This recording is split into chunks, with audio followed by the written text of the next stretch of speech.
है। जरा सुने, हदीस पाक सुन लीजिएगा। हजरत उमर फारूक रज़ी अल्लाह तआला, उसी तरतीब से मैं हदीस भी पढ़ रहा हूँ, मुख्तसर मुख्तसर करके सुनाई देता हूँ। एक हदीस वो कि जिसमें हजरत अबू बकर का भी जिक्र है, हजरत उमर फारूक का भी जिक्र है, दोनों का जिक्र एक हदीस। उसके बाद दो हदीस है वो कि जिसमें हजरत उमर फारूक का जिक्र है, उसके बाद एक हदीस वो कि जिसमें हजरत उस्मान गनी का जिक्र है, फिर उसके बाद एक हदीस वो कि जिसमें करबला वालों का जिक्र है। वाह वाह वाह, माशाअल्लाह माशाअल्लाह। ऐसे सुना दूं हदीस है, अब टाइम चाहे कितना भी लग जाए सुन लो।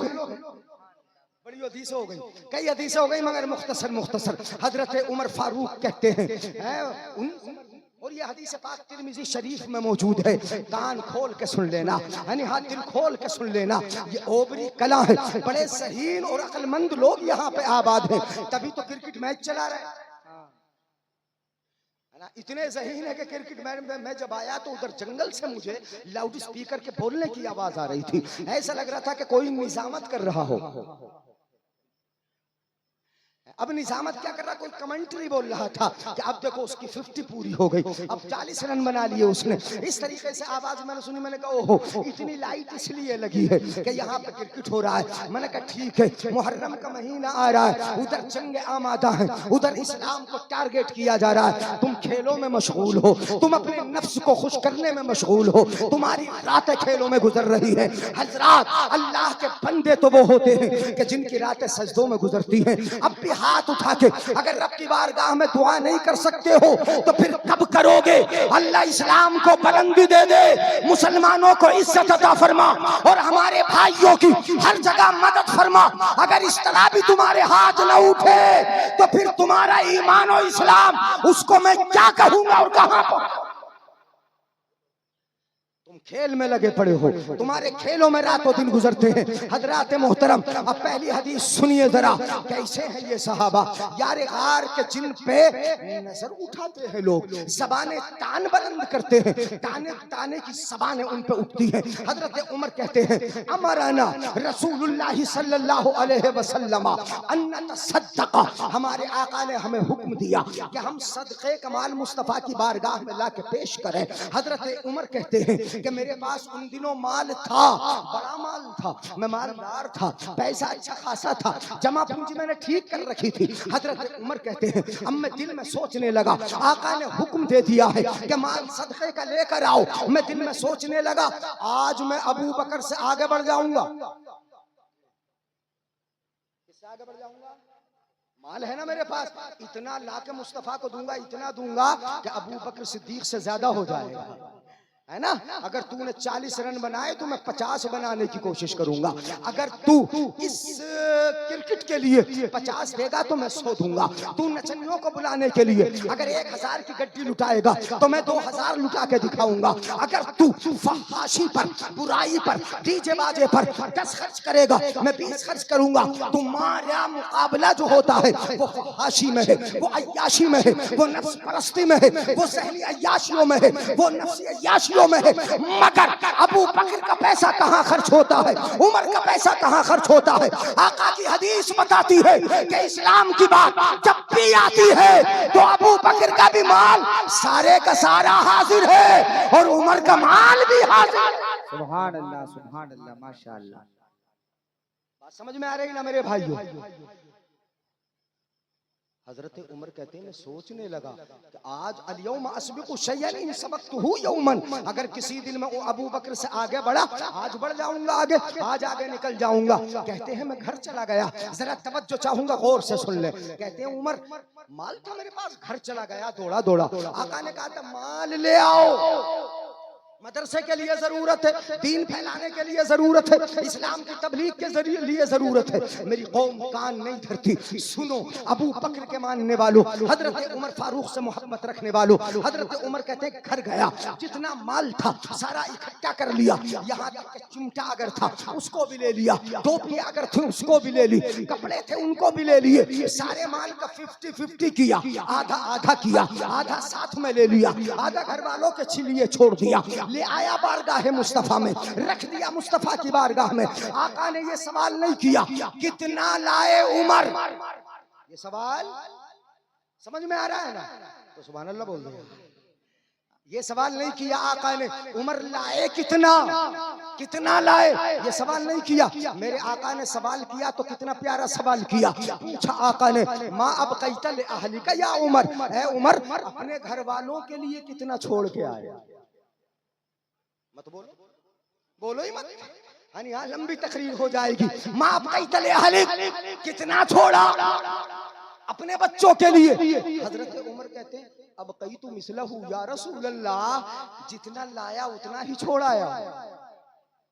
मतलब सारे माल का अगर 2 बीघा जंगल है तो 1 बीघा नबी के पास और 1 बीघा, ऐसे कह लो ना।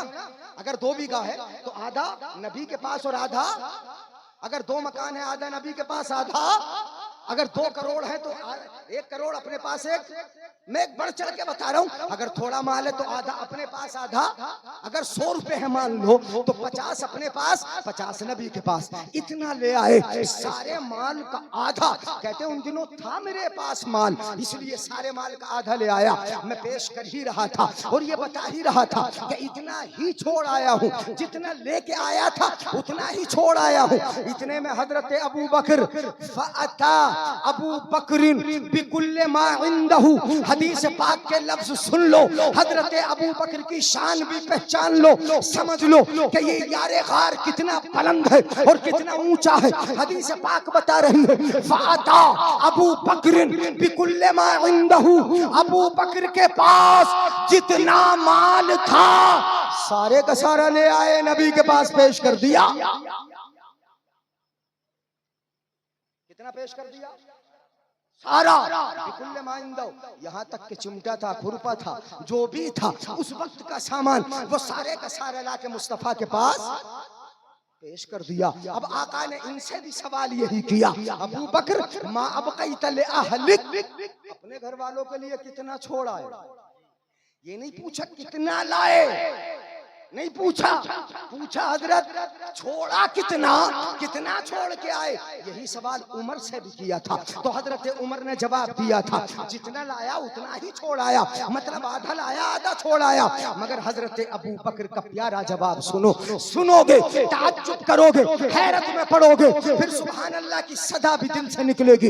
हजरत अबू बकर से पूछा माँ अब कैतल अहलिक, कितना छोड़ के आए अपने घर वालों के लिए। तो हजरत अबू बकर जवाब देते हैं अब कई तो li अहली अल्लाह व रसूलहू, या रसूल अल्लाह अपने घर वालों के लिए माल तो नहीं छोड़ा, अल्लाह और उसका रसूल छोड़ आया हूं।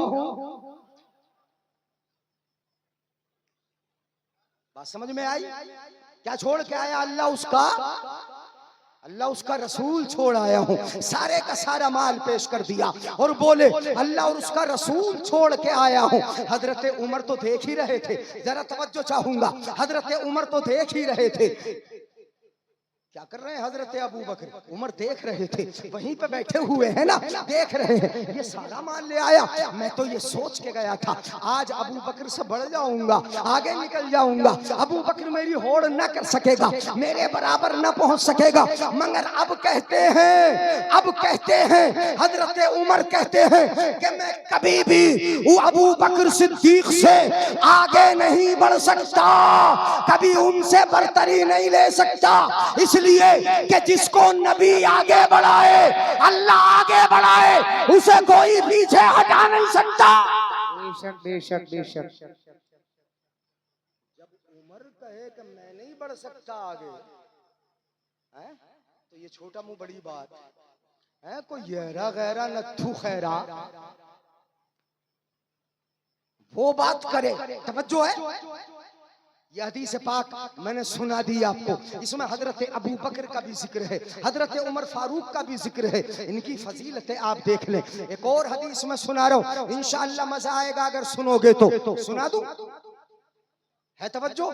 यह हदीस भी तिरमिजी शरीफ में है, जरा सुनिएगा। आक़ाए दो आलम सल्लल्लाहु ताला अलैहि वसल्लम खरजा रसूलुल्लाही सल्लल्लाहु ताला अलैहि वसल्लम फी बाज़े मगाज़ी, आक़ाए दो आलम किसी गज़वे के लिए निकले। फलम्मन सरफ़ रसूलुल्लाह, जब अल्लाह के रसूल वापस हुए और आ गए मदीना शरीफ, जात जारियतुन सौदा, तो एक काली कलोटी बांधी मदीना शरीफ में रहते ही इधर उधर के नाइजीरिया वगैरह के बड़े काले काले रहते हैं और बड़ी खिदमत हबीबी है, बसें वगैरह चलाने का काम ज्यादातर वो करते, कुछ पाकिस्तानी करते।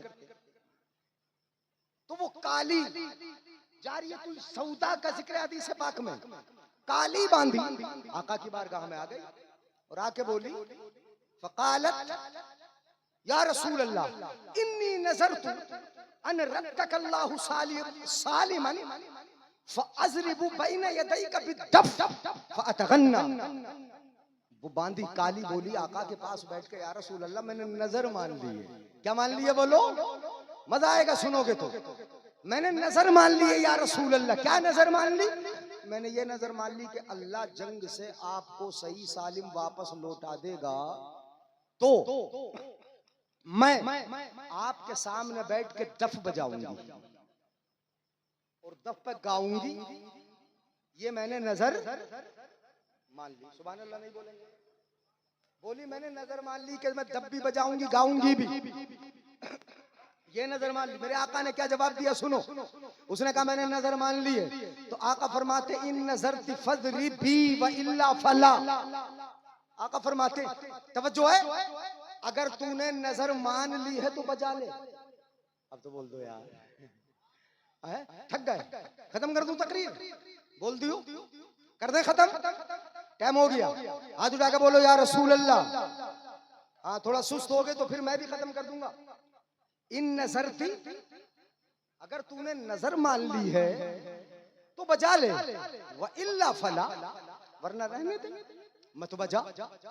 उसने क्या किया? फजालत तज़रिबु, आकाए दो आलम के सामने बैठी और तब बजाना उसने शुरू कर दिया। तब बजाती रही गाती रही, तब बजाती रही गाती रही। फदखल अबू बकर वहिय तज़रिब, हजरत अबू बकर आए मुस्तफा के पास, वो बजाती ही रही। सुम्मा दखल अली वहिय तज़रिब, फिर हजरत अली आ गए, फिर भी वो बजाती रही। सुम्मा दखल उस्मान वहिय तज़रिब, फिर हजरत उस्मान गनी आ गए, वो बजाती रही। सुम्मा जाअ उमर, इतने में हजरत उमर फारूक आ गए। बोल दो यार। हजरत अबू बकर आए बजाती रही, उस्मान आए बजाती रही, अली आए बजाती रही, मुस्तफा के सामने बजा रही, वो बजाती ही रही। इतने में हजरत उमर फारूक आ गए और जैसे ही उमर फारूक आए फअल्क़ति दफ़्फ़ा तहता इस्तिहा, तो उसने दफ को, तवज्जो, सुभान अल्लाह बोले, तवज्जो है, गौर कर रहे हैं? इधर देख लो, आप मेरी तरफ भी देख लो, गौर कर रहे हैं, तो मिलान से सुन ले। आका के सामने बजाती रही, अबू बकर सिद्दीक के सामने बजाती रही, उमर फारूक के सामने बजाती रही, हजरत उस्मान गनी के सामने बजाती रही, हजरत अली के सामने बजाती रही।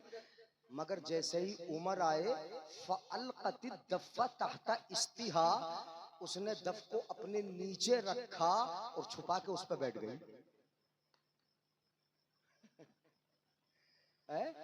अपने नीचे रखा, छुपाया और उसके ऊपर से बैठ गई।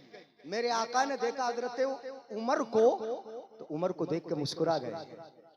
जरा बोल दो, उमर को देख के आका मुस्कुराए और मुस्कुरा कर इरशाद फरमाया इन्न शैतान ला यखाफु मिनका या उमर। ऐ उमर, तुझसे शैतान डरता बहुत है। शैतान तुझसे डरता, शैतान तुझसे डरता बहुत है। याद रखना, ये नहीं कहा कि जो जिन्नात में शैतान है वो ही डरता है। नहीं, शैतान तो हर एक में होता है, इंसानों में शैतान नहीं होता। नहीं बोलोगे? जो झगड़े कराए इंसानों में शैतान नहीं है, उसका नफ्स शैतान नहीं है। इन्न शैताना ला यखाफु मिनका या उमर। ऐ उमर, शैतान तुझसे डरता बहुत है। कैसे? आका फरमाते वो मेरे सामने बजाती रही, अबू बकर आए बजाती रही, अली आए बजाती रही, उस्मान आए बजाती रही, मगर जैसे ही तू आया छुपा के बैठ गई। शैतान तुझसे डरता बहुत है, बहुत डरता है। पता ये चला कि हजरते अबू बकर, हजरते उमर का जिक्र मैं कर रहा हूं, खासकर हजरते उमर वो हैं कि शैतान भी इससे इनसे लरसता है। तो आज लर्ज़बरंदाम दूसरे क्यों नहीं होंगे? और सुने, ये हदीस हुई मुकम्मल। आला हजरत इसीलिए फरमाते, वो उमर जिनके आदा पे शैदा सकर, वो उमर, आदा के माने होता है दुश्मन, वो उमर जिनके आदा पे शैदा सकर, उस खुदा दोस्त हजरत पे लाखों सलाम।